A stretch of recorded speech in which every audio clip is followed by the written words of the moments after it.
안녕하세요. 오늘 이따가 제가 상중하로 나누어서 말씀드리는 중인 삼성 독재공화국 굳히기 전략 추리 하편을 올려드리려고 하는데요. 그 전에 중편 내용이었던 박원순이 앉아있는 매트릭스, 우리 공간에 실제하는 슬픈 딴 세상, 이거를 지난번에 올려드렸던 건데 조회수가 많이 불안정하기도 하고 그래서 조금 요약해서 다시 깜깜한 화면으로 그냥 다시 올려드리려고요. 상편은 이재명 극렬 지지 작전 세력은 누구에게 봉사하는가 제목이었거든요. 제 생각에 이게 많이 중요한 내용인데 만약 진짜로 중요한 내용이라서 뭐 조회수가 깎여서 다시 뜨고 이러는 거라면 뭐 나름 뭐 영광이라고 생각합니다. 구글이랑 유튜브가 특히 이제 글로벌리즘에 반대하는 시사 정치 이런 내용들을 영어권에서는 방송을 차단하기도 하고 그런 사례도 있었는데 뭐 제 방송이 설마 그럴 정도로 한국에서 구글 코리아에 유튜브 코리아에 그럴 정도로 주목을 받고 있는 건지 그거를 확인할 길은 없지만요. 어쨌든 요약해서 다시 방송해 드리고 싶습니다. 그래서 삼성 독재공화국 굳히기 전략 추리 중편이요. 뭐 오늘 내용이 미국 중심의 글로벌 엘리트들을 배후에 둔 삼성 독재 앞잡이들의 삼성 독재공화국 굳히기 그 중편으로요. 저들이 바지 대통령으로 내세울 가능성이 가장 큰 걸로 보이는 박원순을 포함하는 내용을 정리해 드리려고 하는데요.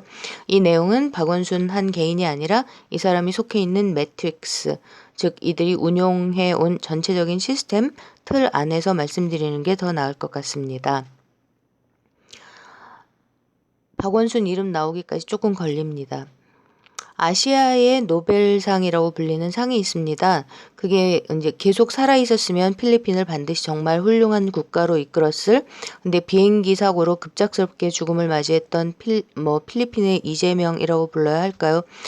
어쨌든 대통령 재직 당시에 요절해버린 막사이사이 대통령을 기려서 1957년에 제정된 상입니다. 라몬 막사이사이는 1907년에 태어나서 57년 대통령 임기 4년 차 때 비행기 사고로 절명했습니다. 당시에 필리핀 기득권층이던 스페인계 필리핀인이 아니라 토종 필리핀 사람이었고 어렸을 때 완전히 가난해져 버려가지고 고학으로 자수성가했고 운전기사 등등 노동자로 일하면서 살다가 2차 대전기에는 항일 무장투쟁을 벌였습니다. 이후에 하원 의원으로 당선되고 국방장관을 수행하면서 공산주의를 표방했지만 무장 게릴라전을 벌였던 단체를 와해시키고 군대 내의 부패를 청산했습니다. 그리고 1953년에 내가 먹기 전에 국민이 먹어야 한다. 나의 부친이라도 범법하면 감옥에 보내겠다. 라는 등의 선거 구호를 내걸고 대통령에 당선되어서 자기 자신을 일개 병사, 솔저라고 부르면서 스스로 서민적인 생활을 영위하고 친서민 정책을 펼쳤습니다. 진짜 이재명 지사님 같습니다. 이 막사이사이 대통령은 토지 개혁, 학교 건설, 공교육 강화, 부정부패로부터 국민 보호, 빈곤 철폐 등등을 야심차게 추진했지만 당시에 기득권층이 장악하고 있던 의회와 정부 관료들의 방해 때문에 자기 뜻을 마음껏 펼치지는 못했습니다. 그래도 절대다수 국민들의 여전한 지지를 받고 있었는데 1957년 대통령 업무차 타고 날던 비행기의 급작스런 사고로 그만 절명하고 말았습니다. 이후에 필리핀은 몇 년 혼란기를 거치고 나서 21년 동안이나 필리핀을 장악했던 박정희의 절친 무능한 독재자 마르코스의 손으로 넘어가게 됩니다. 저는 그러니까 이 미국의 일종의 간접적인 식민지였던 이 필리핀의 대통령의 사망을 기리기 위해서 그의 이름을 따서 아시아의 노벨상이라고 명명되고 제정된 막사이사이상 이 상을 만든 단체가 록펠러 재단이라는 것 때문에 막사이사이 대통령이 혹시 케네디처럼 당시 미국 군산복합 세력, 현재 글로벌리스트들, 안티 국민인 재벌 엘리트들에 의해서 암살당하진 않았을까 이런 생각을 강하게 합니다. 락카펠러 패밀리는 지금은 자기 모습을 완벽하게 숨기다시피 했지만 그러나 여전히 글로벌 신자유주의자들을 이끄는 엄청나게 진짜 큰 손입니다. 1940년경까지는 미국 내에서 우리나라 삼성처럼 노조를 탄압하고 노동자들의 피를 빨아내는 재벌 족벌 집안이었는데 경영을 대물림하는 대신에 뉴욕 월스트리트의 체이스 맨하탄 뱅크에다가 자기 패밀리의 자산 관리를 전적으로 맡기고 물밑으로 숨어버렸습니다. 근데 숨어서도 아직 전 세계의 금융시장 판도를 리드하고 있습니다. 뉴욕의 맨하탄을 포함해서 미국 전 세계에 엄청난 규모의 부동산도 소유하고 있고요. 그리고 맨하탄에다가 유엔 빌딩을 지어서 유엔에 무상으로 준 곳도 이 락카펠러 패밀리입니다. 그만큼 돈이 많습니다. 유럽의 로스차일드 가문과 더불어서 전 세계의 돈을 움직이는 양대 패밀리라고 알려져 있죠. 전 세계 평화와 인류의 안녕을 위해 일한다라는 유엔 산하의 모든 세계 기관들이 가끔 가다가 결과적으로는 반인류적, 반인권적인 방향으로 흐르기도 하고 유엔에 가입해 있는 모든 국가들이 절대로 공평하고 평등한 한 표씩의 권리를 행사할 수 없는 근본 이유, 구조적 근원적인 한계 이런 것들을 내포한 태생, 그 유엔의 본래 출생 이거를 뭐 단적으로 보여주는 모습이라고도 생각이 됩니다. 이게 또 글로벌리즘 신자유주의 이데올로기를 엄청나게 싫어하는 트럼프가 유엔의 어떤 면면을 굉장히 싫어하는 근원적인 이유이기도 합니다. 트럼프는 실제로 취임 후에 미국의 유엔 지원금을 미국이 지원금을 가장 많이 내고 있었는데 특히 이 글로벌리즘 이데올로기를 강화시키는 그런 분야들을 중심으로 굉장히 많이 삭감하고 있습니다.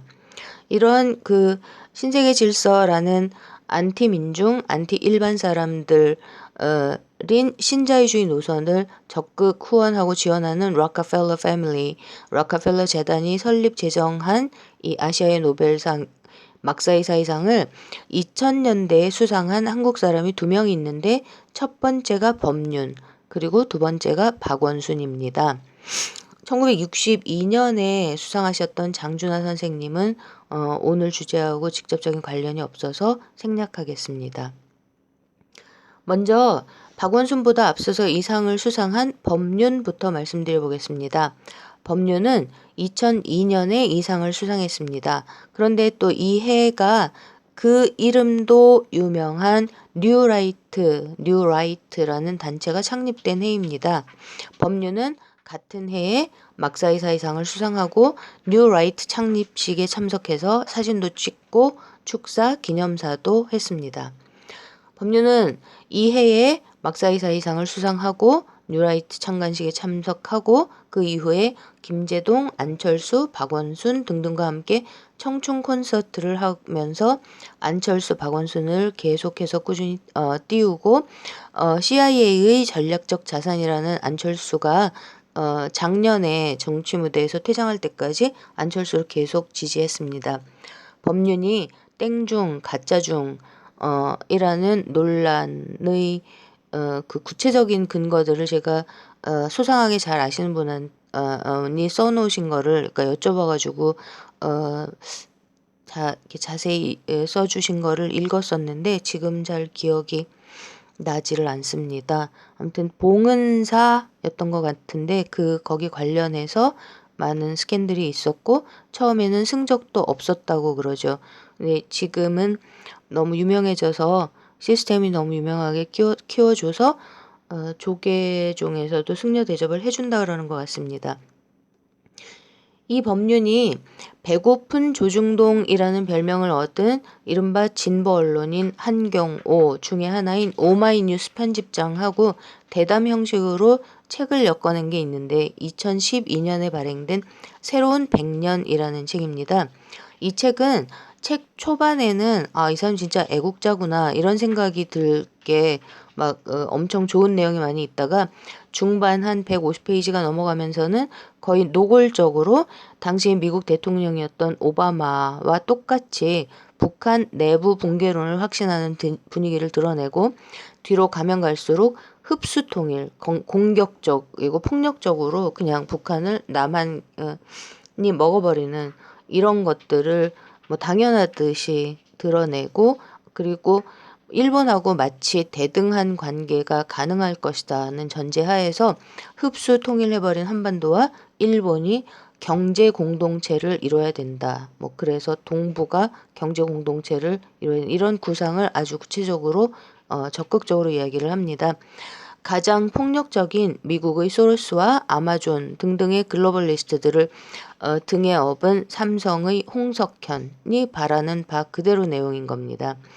작년에 출간된 홍석현의 통일 어쩌고저쩌고 하는 책에 법륜이 축사를 써줬다 그랬던가 그런 얘기를 들었는데 절대로 우연이 아닌 겁니다.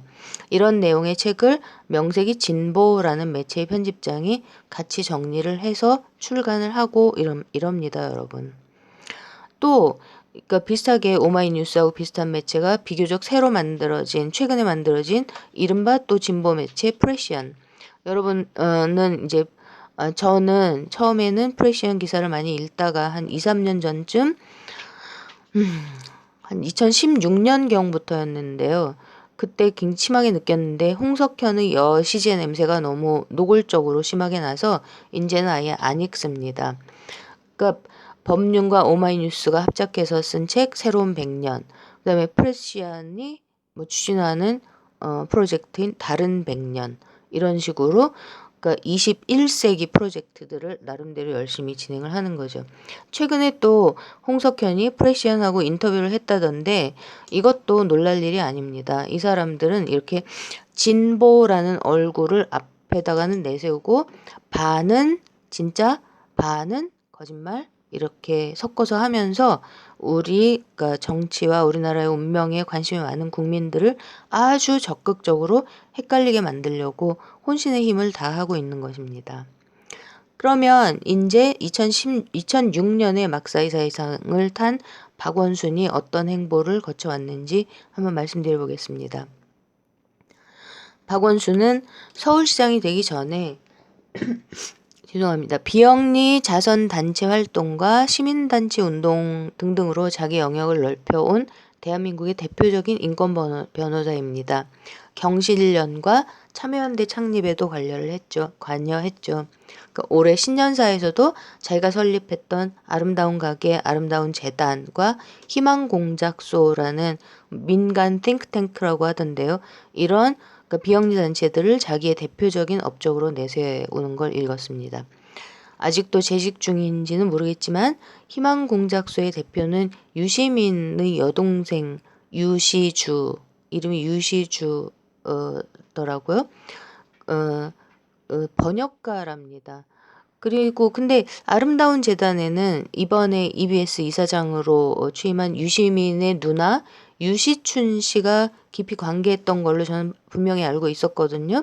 근데 이번에 검색하면서 보니까 유시춘 씨 경력에 아름다운 재단이 안 나오더라고요. 저는 유시춘 씨가 분명히 이 일을 했었다고 알고 있었는데 혹시 제가 틀리게 기억하고 있는 건지 아닌지 아시는 분 댓글에서 좀 알려주십시오. 정확하게 알아야 되니까요. 박원순은 이런 시민단체 활동들의 공을 인정받아서 2006년에 막사이 상을 수상했는데 그리고 나서 또 그 기부와 후원을 받아서 운영하던 아름다운 재단, 아름다운 가게가 한 일이 뭐냐 하면요. 이명박 정권 초기에 광우병하고 쇠고기 수입반대 촛불 시위에 적극적으로 참여해서 그때 정부의 지원이 끊어져 버린 여러 진보적인 시민단체들을 후원해왔다고 알려져 있습니다. 이 굉장히 중요하다고 생각합니다. 여러분, 진보적인 시민단체들의 박원순이 후원을 받아서 이제 경제 지원을 했습니다. 그리고 이후에 말씀드렸듯이 그 이명박 암흑의 시기에 김제동, 안철수, 법륜 등등하고 같이 청춘 콘서트 붐을 일으키고 인지도를 높이고, 그리고는 당시에 서울시장이었던 오세훈이 보통 일반적으로 도저히 쉽게 납득할 수 없는 이유로 시장직에서 물러난 그 자리를 그 안철수의 양보를 받아서 출마해가지고 보궐선거로 차지하게 되었습니다. 그때 친일 수골 세력, 이명박 세력에 치를 떨던 국민들과 서울 시민들이 야권의 단일 후보였던 박원순을 선택한 것은 너무나 당연한 결과였다고 생각합니다. 박원순이 아니라 누가 나왔더라도 야권의 단일 후보였으면 그를 선출했을 것입니다. 친일 수골들로부터 어떻게 해서든지 숨통을 트고 싶어 했으니까요. 다시 막사이사이상을 탄 박원순, 2006년으로 돌아가면요. 그 해에 박원순이 이 상을 탄 그 해에 또 12월 달에 교육감 직선제 법안이 통과됐습니다. 이 교육감 직선제 법안이 2006년에 통과가 돼서 이 법안으로 인해서 2010년 지방선거 때부터 이른바 진보 교육감들이 직선제로 선출되기 시작했는데, 이 점 또한 우리가 두 눈을 크게 뜨고 살펴보아야 한다고 생각합니다. 그러니까 진보 시민단 단체들, 진보 교육감들.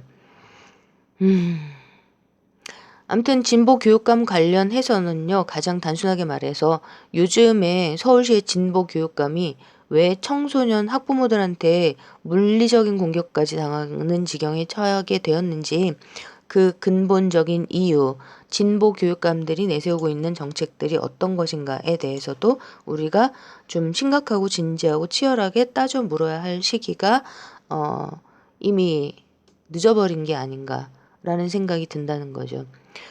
박원순은 이렇게 막사이사이 재단, 즉 락카펠러 재단의 후광을 입고 CIA의 전략적 자산인 안철수, 그리고 제가 소로스키드라고 추정하는 유시민, 이런 등등의 강력한 지원 유세에 힘을 입어서 이명박의 친일 수골 세력이 나라를 장악한 분위기를 틈타서 진보 민주주의 진영의 대명사로 서울시를 차지하고 앉았습니다. 근데 저는 이 점을 우리나라 전체 권력이 군부 독재 집단에서 김영삼, 김대중, 이해찬이라는 삼성 족벌 앞잡이 세력들로 곧바로 넘어간 과정과 거의 동일한 내용으로 진행된 과정이었다, 이렇게 보아야 한다고 생각합니다. 즉 해방 이후에 줄곧 정치판을 장악했던 친일 수골 기득권들이 눈에 보이는 영역에서 정치 권력을 휘두른 사이에 한미일 삼각 군사동맹 편대의 실질적인 주축인 미국의 민주당, 그러니까 현재 트럼프 대통령의 정적인 바로 그 세력이 국내 대행 세력, 그 세력의 국내 대행 세력들, 즉 폭력적인 글로벌 소로스류 글로벌 자본의 앞잡이들인 미국 민주당 세력의 국내 대행 세력들이 기존의 이른바 진보들, 이른바 민주화 세대, 그 진영의 어떤 핵심적인 일부분을 집어삼키면서 진짜로 국민을 위하는 진짜 민주주의 진영을 상당 부분 무력화시키고 가짜 진보, 가짜 민주를 내세우면서 나라의 진정한 정신, 자주성을 뒤흔드는 세력으로, 즉 내용적으로 미국의 가짜 진보 신자유주의의 대행 세력을 포함하는 외세에 봉사하는 방향으로 우리나라 시스템 속에서 자기 기반을 굳혀 온 과정이었다라고 우리가 봐야 되지 않겠냐라는 겁니다. 그렇지만 물론 설사 지금 현재 이 세력 안에서 일하고 계신다고 해서 모두 다가 이 모든 걸 알고 의도적으로 그렇게 목적의식적으로 움직이고 있다고 저는 절대 생각하지 않습니다. 많은 애국적인 분들이 잘 모르거나 속고 계실 가능성이 훨씬 크고, 그렇기 때문에 사실 진실을 아는 순간에 얼마든지 완전히 전면적으로 관계를 정리하거나 아니면 그 안에서도 자기 활동의 방향을 수정할 방향을 돌릴 그런 가능성도 크다고 생각합니다. 어쨌든 이렇게 록펠러 재단, 막사이사이상을 통한 록펠러 재단, 그리고 뭐 CIA 전략적 자산, 뭐 이렇게 이름이 나오는 뭐 안철수, 그 다음에 또 소스키드 유시민, 또 뉴라이트 창립한 법륜, 뭐 땡중 소리 든 법륜, 법륜과 홍석현은 함께 움직이고 있고, 이렇게 같이 움직여 온 박원순이, 그런데 어떻게 보면 자기 자신의 특징을 거진 드러내지 않아 왔죠.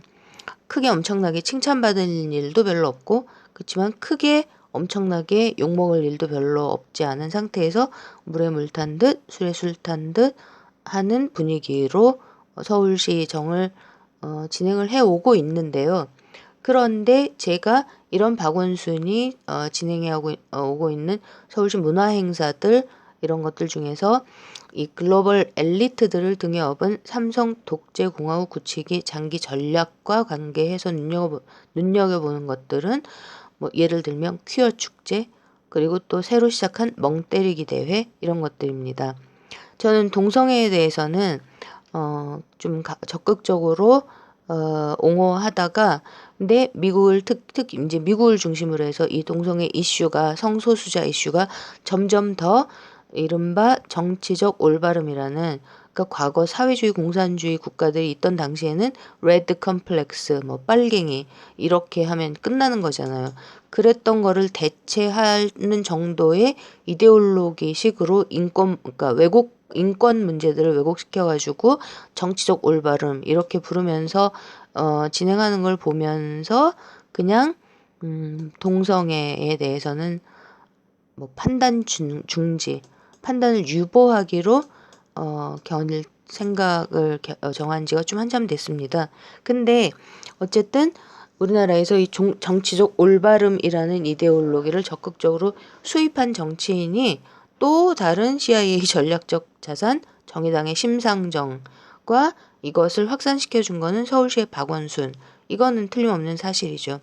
근데 이 서울시가 박원순이 3년 전이었나 4년 전이었나 멍때리기 대회라는 걸 시작을 했습니다. 그러니까 누가 최고로 아무 생각도 안 하고 멍을 잘 때리나, 이런 거죠. 그러니까 이 이벤트는 사실은 힌두교의 정통 명상법인 요가 명상과 관계가 있습니다. 이 미국의 이 상당 악질적인 글로벌 엘리트들이 1990년대 초반부터 전면적으로 티베트 불교를 특히 먼저 앞세워가지고 마돈나도 뭐 개종하고 샨티 이런 힌두 평화 산스크리트 넣은 노래도 부르고요. 이렇게 퍼뜨린 뉴 에이지 무브먼트의 하나가 이 멍때리기 이런 명상법인데요. 그 왜곡된 요가 명상을 퍼뜨리면서 안 그래도 삶의 방향을 잃어버린 밀레니얼들이라고 불리죠. 그러니까 지금의 한 30대 중후반부터 20대 초중반까지, 그러니까 80년대의 폭력적인 신자유주의가 팽배하던 시기부터 태어난 삶의 방향을 잃어버리고 정치에 관심이 없고, 우리 삶에 너무 중요한 정치를 혐오하고 탈정치화 되어가는 이런 세대, 밀레니얼 세대들을, 그러니까 그 소확행, 소소하지만 확실한 행복, 작은 것이 아름답다, 이렇게 몰아가는, 거기에 활용되는 하나의 이벤트입니다. 멍때리기 대회가. 이거를 이제 글로벌 엘리트들이 굉장히 이런 대중문화적인 것들을 그러니까 아주 치밀하고 장기적인 계획 속에서 추진을 해오고 있는데, 이거의 하나인 멍때리기 대회를 박원순이 서울시에서 시작하는 걸 보면서 좀 슬프기도 하고 좀 마음이 복잡했었습니다. 네, 여기까지가 제가 준비했던 삼성 독재공화국 굳히기 전략 추리 중편의 내용이었고요. 이걸 재방송, 그러니까 빨리빨리 녹음을 해서 재방송해 드린 거고요. 그리고 계속 이어서 하편에서 홍석현, 이해찬, 박원순, 유시민, 이런 사람들의 향후 동향에 대한 제 추측을 또 말씀드려 보도록 하겠습니다. 예, 여기까지 하겠습니다.